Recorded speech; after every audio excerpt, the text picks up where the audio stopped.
Nagpatupad ang maximum SRP sa presyohan ng karneng baboy noong March 10. May epekto nga ba ito sa bentahan ng mga marinated na karne? Alamin po natin yan straight from our Nyora na live po ngayon sa Pasay Public Market. Mommy Chiki, magkano po ba ang presyo ng mga binebenta nila dyan?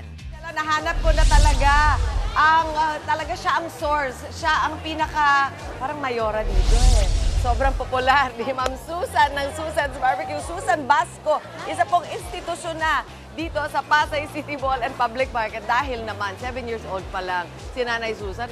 Umiikot-ikot na kayo dito. Opo, 7 years old. Kaya naman sinasabi natin halos 60 years na kayo na nasa business. Ano po? So alam na alam niyo yung akit baba ng presyo at ang epekto nito sa inyong mga tinda.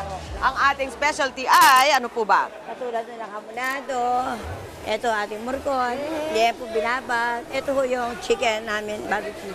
At ito pinakain namin, barbecue. Pahawak nga. Talagang, ayan o, talagang titignan mo palang napaka-juicy na. Ito po pag-uusapan natin ngayon, Angela. Ang marinated meats, sumasabay ba ang presyo nila sa pagtaas-baba ng presyo ng karne at baboy? Tignan natin, dito kay Mami Susan, ang liempo niya na may timpla na, 370 per kilo. Magkano kung walang timpla? Same price lang. O, tingnan nyo na. Bilhin nyo na yung may timpla, syempre, para diretso luto na. Ito po ang chicken barbecue. Usually, yung ginagamit yung leg quarter, hindi po ba? Nasa 220 per kilo. Ganun din ang kilo ng leg quarter. Pareho lang. Opo, ang murko naman, ito yung sinasabi natin, nasa 500, isang roll. Yeah, per kilo yan, per kilo. Per kilo. Pumapatak ng ilang kilo po ba yung isang More ganun? or less, mga 1 kilo, 1 Okay, so mga nasa ganun. Mas mura ng slide ang hamonado, tama po kasi ba? pork yan. Ganun din, 400 pesos per kilo. So ganun din, siguro mga isang ganun is more or less. Parang ganun din. 400 pesos, pwede na pang party yun eh. Pero hindi kayong longganisa, nasa 250 per kilo.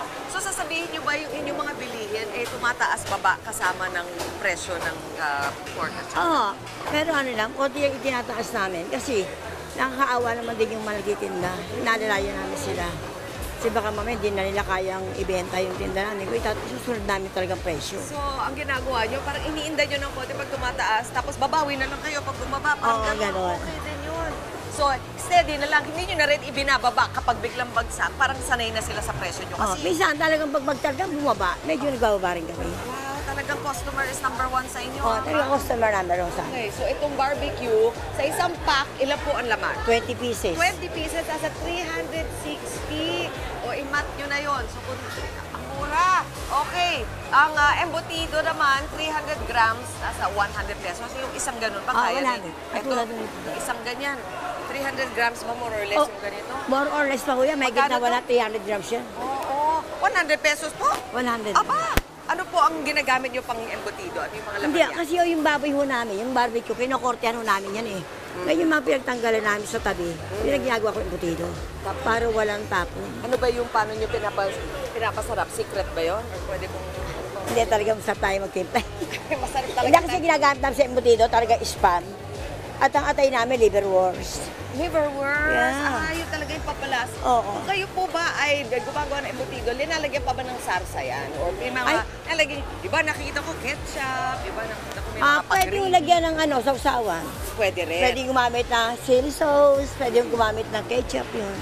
So pwede rin. Wala. Kasi sabi nyo, Pwede rin kung wala. okay. So ano bang magandang luto ng, paano ba yung embutido? Kapag ganyan, Naka-steam na ho yan eh, luto yan. so luto na. Actually, Oo. diba, so isistemin nyo na uli. Pwede steam yan, pwede yung iprito siya. Ay, pwede nga rin iprito. Oo. Actually, pwede kung malbusal, cut-cut yun na. Pwede pa naman din sa tasty, napakasarap. Pwede yung lagyan ng mayonnaise or ano. Sandwich, parang Oo, sandwich. ganon. O kaya sa pandesal. Oo. Yun na, embutido. Para sa almusal. Hindi na naisip yun. Okay. Mas okay yung ganun ginagawa. Okay, pag-usapan natin sandali ito. Tinatanong ko po, ang murkon po ba?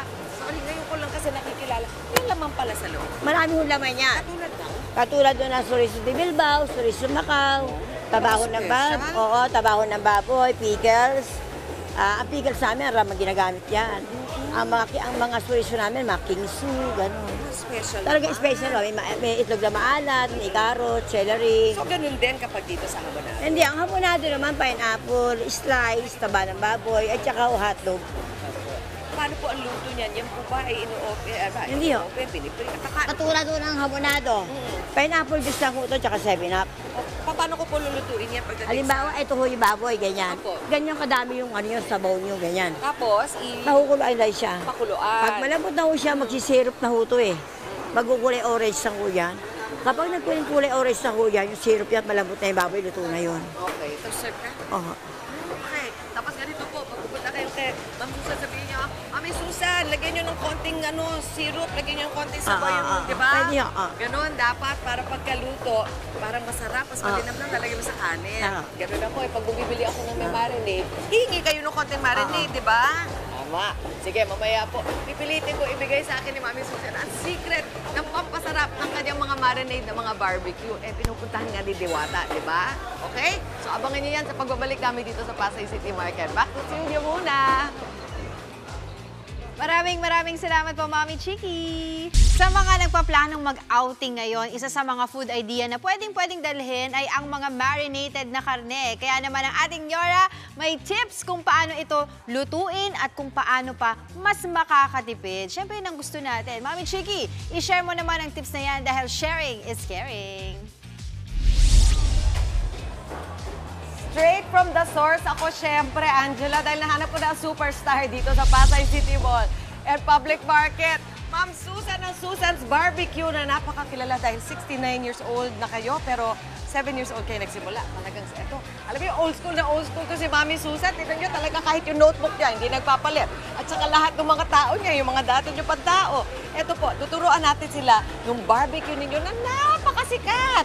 Diba? Meron kayong YouTube channel. Tapos doon nun yung pinapakita kung paano. Ano ba yung sikreto? Sige na sabihin nyo sa amin yung mga main ingredients ng barbecue. Barbecue sauce.